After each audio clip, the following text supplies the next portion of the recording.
Você conhece a imagem: 300 guerreiros, um rei monstruoso, uma horda vinda das trevas. Mas essa cena nasceu de um único lado da guerra. Hoje eu inverto o mapa. Vou te mostrar Xerxes, os temidos imortais e o verdadeiro Império Persa pela perspectiva que Hollywood apagou. E no fim, você vai descobrir o que aqueles 300 de fato atrasaram, talvez não seja o que te contaram. O homem por trás do inimigo se chamava Xerxes I, o rei dos reis. Filho de Dário, o Grande, ele assumiu por volta de 486 a.C. o maior império que o mundo já vira. Da Índia ao Egito, dezenas de povos respondiam a um só trono.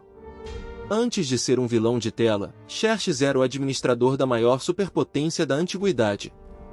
Esse império não era uma horda de bárbaros.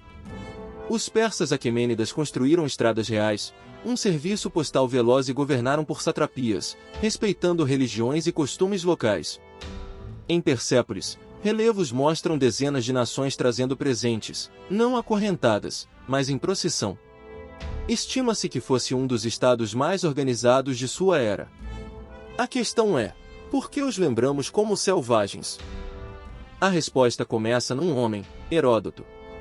Grego nascido por volta de 484 a.C., ele é chamado de pai da história. Foi ele quem, em sua obra de Histórias, registrou a guerra, os imortais e o próprio Xerxes.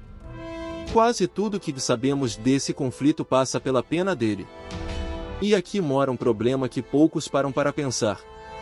Heródoto escreveu décadas depois dos combates, do lado dos vencedores gregos. Ele nunca viu o exército persa, colheu relatos, boatos e memórias.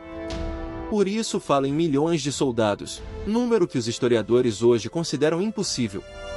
Estima-se que a força real somasse de dezenas a poucas centenas de milhares.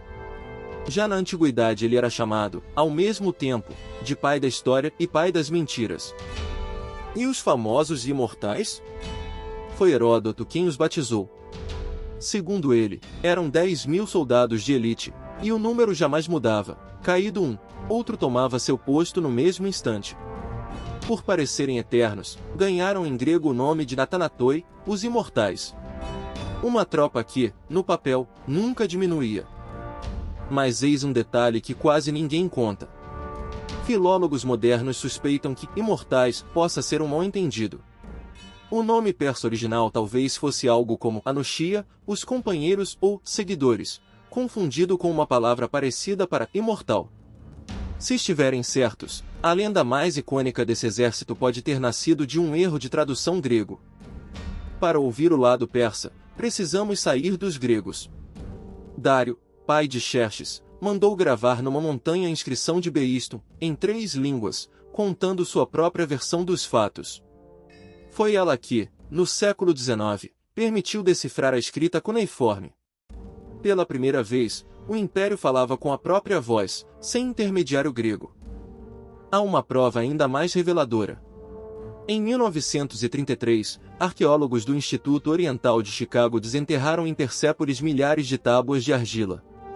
Elas registram a administração do Império e mostram trabalhadores recebendo pagamento em prata, comida e ração. Não uma massa de escravos, como sugere a caricatura, mas uma economia organizada, com salários e contabilidade. E existe uma testemunha que os filmes ignoram, o grego Ésquilo. Em 472 a.C. ele encenou Os Persas, a mais antiga peça de teatro que sobreviveu inteira. Veterano da Batalha de Salamina, Ésquilo não pinta o inimigo como monstro. Ele mostra a dor da corte persa, o luto de uma mãe pelo filho derrotado. Até o vencedor reconhecia a humanidade do outro lado. Em 480 a.C., Xerxes marcha. Para cruzar o Estreito do Helesponto, seus engenheiros amarram barcos lado a lado e formam pontes flutuantes sobre o mar, uma façanha de logística. O exército avança pela Grécia como uma maré. Não pelos milhões que a lenda inventou, mas por uma força imensa para a época. E então, num desfiladeiro estreito, encontra resistência. O lugar é Termópilas, um corredor entre a montanha e o mar. Ali, o rei espartano Leônidas posta seus homens. A lenda diz 300, Mas os espartanos não estavam sozinhos, lutavam ao lado deles milhares de outros gregos, de tespienses a tebanos.